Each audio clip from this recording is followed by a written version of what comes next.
রাতুল, বাবা তোকে একবার গ্রামে যেতে হয় যে। কার গ্রামে? তোর বাবার গ্রামে।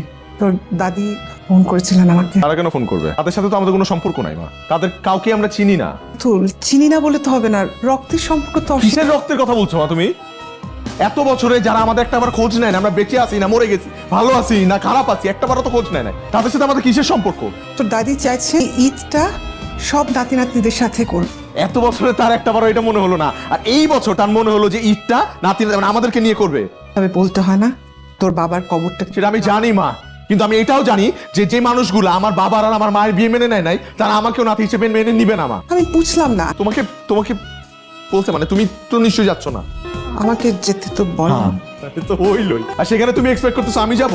জন্মের পর থেকে মা আজ পর্যন্ত আমি একটা ঈদও তোমাকে ছাড়া করি নাই, এইবারও করবো না। আর একটা জিনিস মা, কান খুলে শুনে রাখো, আমার যদি রক্তের কেউ হয়ে থাকে সেটা একমাত্র তুমি, আমার মা।